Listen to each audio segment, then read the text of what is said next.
हरे कृष्णा। आप सभी का स्वागत है भगवत गीता सीरीज़ में। लास्ट वीडियो में हमने इंट्रोडक्शन पार्ट किया था। आज हम उसी को कंटिन्यू करते हैं और फर्स्ट श्लोक भी लेंगे। लास्ट वीडियो में हमने ये समझा था कि जो भगवत गीता है वह हमें युद्ध करना नहीं सिखाती है कि कृष्ण ने अर्जुन को बोला कि चलो अब युद्ध करते हैं, ऐसा नहीं हुआ था। इस एक्चुअली जब अर्जुन कंफ्यूज हो गया था, वो अपनी ड्यूटी नहीं कर पा रहा था, कि उसे समझ नहीं आ रहा था कि वो क्या करे क्या नहीं करे। तब वह कृष्ण के पास में जाता है और तब कृष्ण ने उसको भगवत गीता सुनाया गया था। हम भी देख सकते हैं हमारे लाइफ में भी कई कन्फ्यूजन आते हैं। ऐसा एक ऐसा सिचुएशन आ जाती है जब हमको समझ नहीं आता कि अब मुझे क्या करना है, मुझे क्या डिसीजन लेना है जो कि सही हो। तो उस टाइम पर यह भगवत गीता हमारी हेल्प करती है। भगवत गीता हमको जीवन जीने की शैली सिखाती है कि जीवन जीते हुए हमें कैसे अपनी उच्चतम गति को प्राप्त होना है, यह हमें सक्सेस लाइफ में कैसे पाना है, यह हमें भगवत गीता से प्राप्त होता है। तो इसलिए यह भगवत गीता हर किसी के लिए, इसमें कोई भी धर्म का व्यक्ति नहीं हो सकता कि ये धर्म का व्यक्ति पढ़ सकता है, ये धर्म का व्यक्ति नहीं पढ़ सकता, ऐसा बिल्कुल नहीं है। देखिए कन्फ्यूजन हर किसी के लाइफ में आता है। अर्जुन के लाइफ में आया था। स्टार्टिंग में अर्जुन बोलता है कि मेरे को कन्फ्यूज हो गया, मैं विविल्डर हो गया हूँ। और at the end of the Bhagavad Gita भगवान कहते हैं कि अब तुमने अटेंटिव माइंड से ये गीता सुनी है तो अब तुम्हारा विविल्डरमेंट जा चुका है, तुम्हारा कन्फ्यूजन जा चुका है। और अर्जुन भी कहता है कि यस, मेरा अब मुझे कोई कन्फ्यूज़न नहीं रहा। अब मैं अपनी ड्यूटी प्रॉपरली करूँगा आपके बताए हुए इंस्ट्रक्शन के हिसाब से। ये भगवत गीता क्या करती है? ये भगवत गीता हमारे जो कन्फ्यूज़न होता है माइंड में उसको रिमूव करती है और हमारे जो थॉट्स होते हैं, हमारे जो विचार होते हैं उसमें क्लैरिटी लाती है। It's remove our confusion from our mind and it's clear clarity in our thoughts. ये प्रोवाइड करती है भगवत गीता। इसलिए हम सबको यह भगवत गीता पढ़नी चाहिए, सुननी चाहिए। हम लोग फर्स्ट चैप्टर पर बात करेंगे, जो चैप्टर का नाम है observing the armies on the battle field of Kurukshetra, जिसका फर्स्ट श्लोक है, जिसमें धृतराष्ट्र पूछता है संजय से। ये श्लोक स्टार्ट करने से पहले हम छोटी सी अपनी प्रेयर्स लेंगे।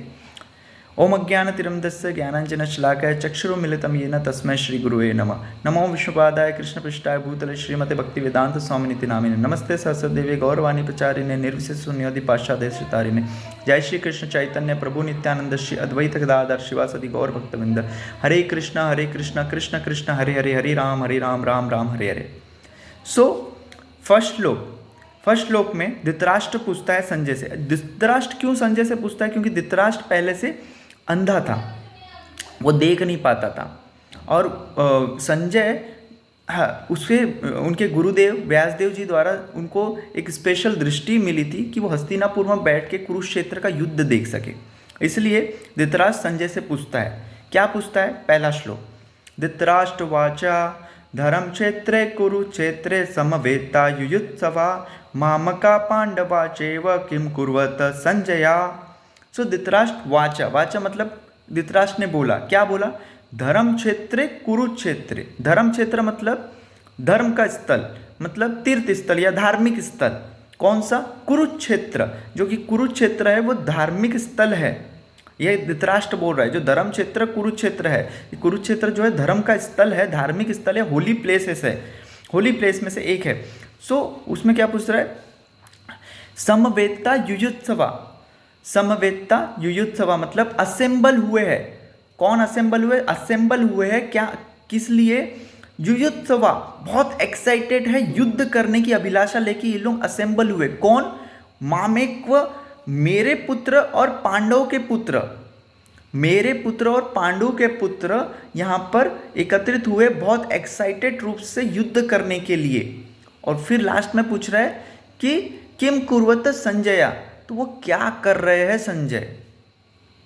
अभी देखिए, खुद ही बोल रहा है, धृतराष्ट्र खुद ही बोल रहा है कि यह यहाँ पर इकट्ठा हुए हैं, बहुत एक्साइटेड है, युद्ध करने के लिए यहाँ पर इकट्ठा हुए। और लास्ट में पूछ रहा है कि ये लोग कर क्या रहे हैं। तो हमें लग सकता है कि इलॉजिकल क्वेश्चन है। धृतराष्ट्र खुद ही बोल रहा है और खुद ही पूछ रहा है। इसको समझते हैं। इसमें एक और पॉइंट समझने के लिए कि इसने पहले श्लोक में ये क्लियर कर दिया कि मेरे पुत्र और पांडु के पुत्र। देखिए, जब माद्री की मृत्यु होती है, पांडु के मरने के बाद माद्री जब सती हो जाती है, तो जो उनके दो पुत्र रहते हैं नकुल और सहदेव, कुंती महारानी ने उन दोनों को एक्सेप्ट किया रहता है।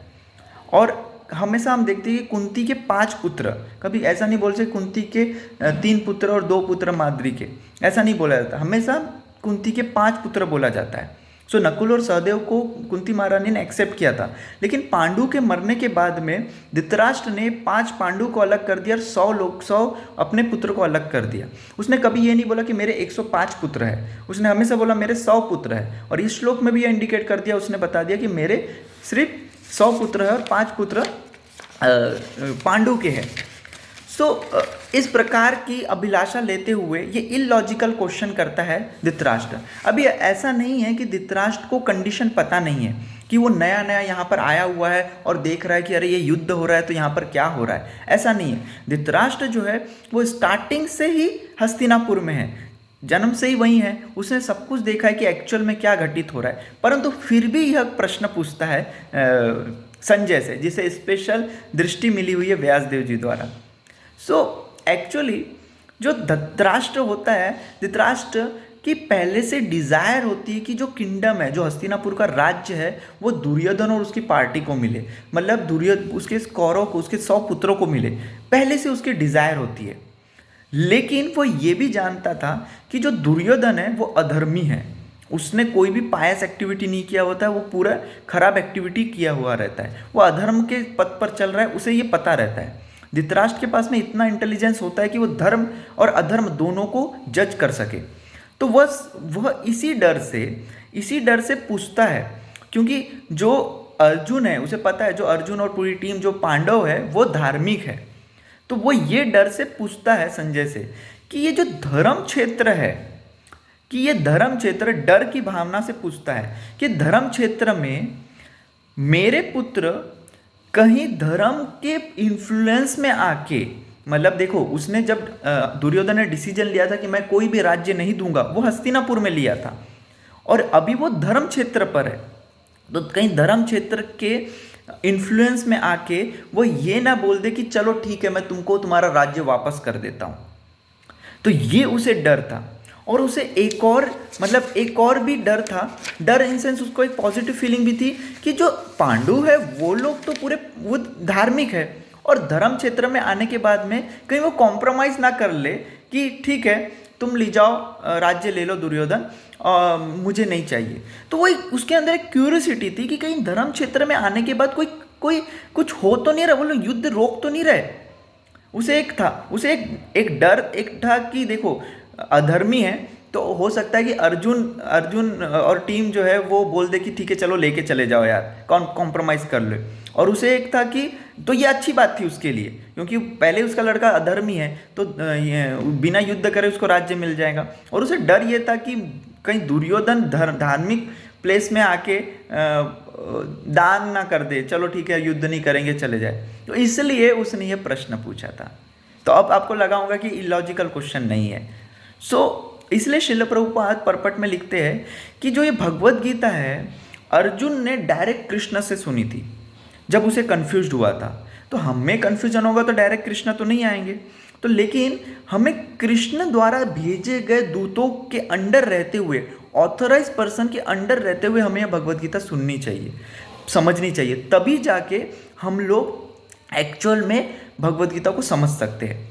तो हम लोग जो है यह श्रील प्रभुपाद जो ऑथराइज पर्सन हैं उनके द्वारा ये भगवत गीता को हम लोग पढ़ते हैं और समझते हैं, इसलिए हम लोग क्लियर है कि हमें क्या करना है, कैसे करना है। हम आप सबसे रिक्वेस्ट करते हैं कि आप भी ये भगवत गीता को पढ़िए, समझिए।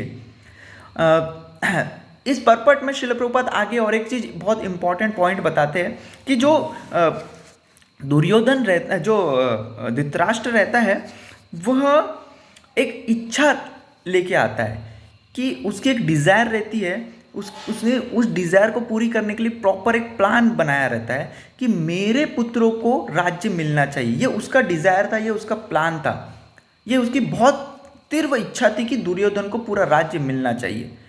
लेकिन कृष्ण का प्लान कुछ और होता है। तो यह चीज़ बहुत समझने वाली है।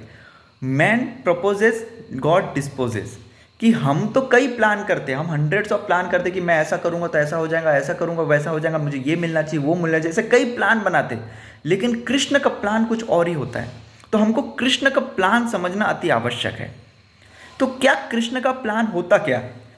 एक्चुअली हम देखते हैं जब किसान खेती करता है, वो जब धान की खेती करता है, जो बीज बोता है, तो वहाँ पर जो अनवांटेड ग्रासेस रहती है, अनवांटेड घास रहती है, अनवांटेड जो चीज़ें रहती है, उसको निकाल के फेंक देता है। वो क्यों फेंक देता है?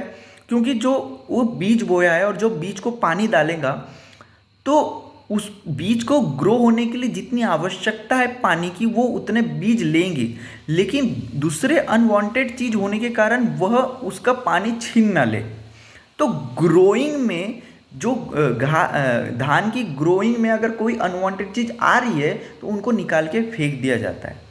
तो वैसे ही कृष्ण का भी पर्पस था कि धर्म की प्रगति करने में अधर्मियों को निकाल के फेंक दिया जाए।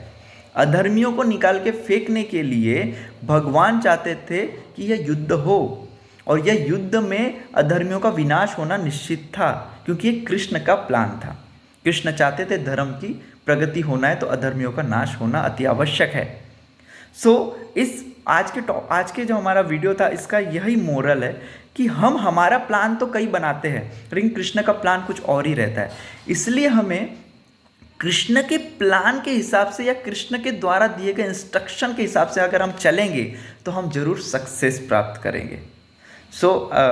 आज हमारा फर्स्ट श्लोक हमने कंप्लीट किया। इसमें हम नेक्स्ट श्लोक भी देखेंगे। आज के टॉपिक से रिलेटेड अगर आपको कोई भी प्रश्न है तो आप हमसे पूछ सकते हैं। हरे कृष्णा। शिल प्रभुपाद की जय।